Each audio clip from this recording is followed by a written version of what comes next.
Le pasteur Mohamed Sanogo a donné des prophéties par le Saint-Esprit à la traversée 24-25 des églises Vase d'honneur. Certains de ces événements se sont réalisés, regardons. Pendant ma prière, j'ai m'assemblé de voir dans 2 nations, comme vers l'Indonésie et comme aussi vers l'Europe, des volcans se mettre en mouvement et créer de grands dégâts. J'ai vu aussi des tremblements de terre.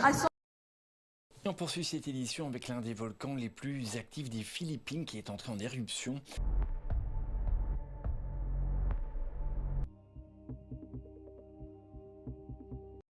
Des immeubles qui s'effondrent, des routes craquelées, des ponts détruits. Un violent séisme a frappé la Birmanie ce vendredi 28 mars 2025. Et ce qui me dit, je parle au parti, le risque de trouble ne sera pas un parti contre un parti, mais ce sera dans les partis eux-mêmes. Justice ivoirienne qui s'est prononcée hier sur la plainte déposée par Valérie Yapo contre le PDCI-RDA. Membre du bureau politique, elle contestait l'élection de Tidjane Thiam à la tête de la formation d'opposition en décembre 2023. Il me dit, dis sur l'Éthiopie, dis paix à l'Éthiopie. Il me dit, prie pour ce pays, car des divisions internes peuvent encore te confondre dans cette saison, cette année. Dans la région du Tigré, dans le nord de l'Éthiopie, la situation se détériore.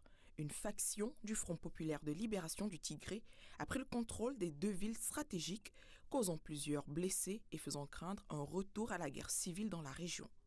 Selon le journal Addis Standard, les rebelles ont destitué le chef du gouvernement intérimaire de la province du Tigré et consultent en ce moment les autorités fédérales sur la nomination d'un nouveau président de l'État.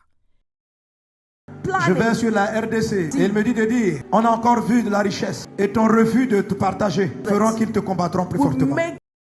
Et ce soir, on continue à vous parler de la République démocratique du Congo. L'Est du pays est en proie à d'intenses violences, d'intenses combats opposant ces jours-ci les forces de Kinshasa aux groupes armés M23 soutenus par Kigali dans l'Est du pays. Dans le même temps, les processus de paix se multiplient, Doha, Washington et sur le continent également. Il y a d'autres prophéties données par l'apôtre dont on n'a pas encore vu la réalisation et pour lesquelles nous devons absolument prier. J'arrive sur la Côte d'Ivoire. Nous entrons dans une période électorale et certains cœurs ont peur. Mais Dieu annonce la paix. But God announces peace. Dieu annonce la paix. God announces peace.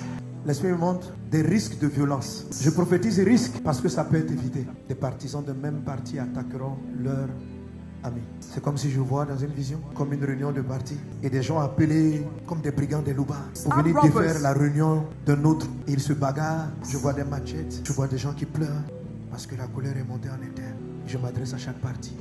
Nous avons prié, nous avons chassé l'esprit qu'on appelait à l'époque des microbes, qui ont amené les jeunes à prendre des machettes, à se déchirer. Nous voulons prier encore cette année, parce que quelque chose du même genre est en train de se tramer aussi. Comme des jeunes qui se lèvent avec un esprit de violence.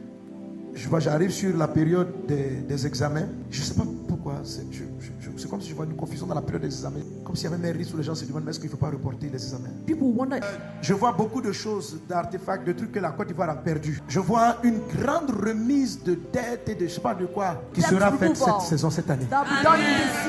Cette année, il y aura un temps de sécheresse et un temps d'abondance. Bon, si tu veux, j'inverse temps d'abondance, temps de sécheresse. Quand l'abondance arrive, et la sagesse et la capacité de faire fructifier. Quand septembre arrive, sois prêt. Dans les mois et les années qui viennent, parmi les jugements qui doivent frapper la terre, viendra encore une autre maladie. La maladie se manifestera comme de la folie. Et ce sera quelque chose comme une épidémie. Je ne vois pas, mais j'ai l'impression que les premiers gemmes apparaîtront cette année. L'année dernière, je vous avais dit, ne rentrez dans aucune critique contre un homme de Dieu. Ne tombez pas dans le commérage. Et je redis encore cela. Car l'ennemi tentera de salir des hommes respectables qui prêchent la parole de Dieu. Fils et filles de Dieu, tenons-nous à nos postes, pour ne pas que les projets du diable se réalisent, mais que ce soit plutôt les plans de Jésus qui prennent place dans les nations. Prions.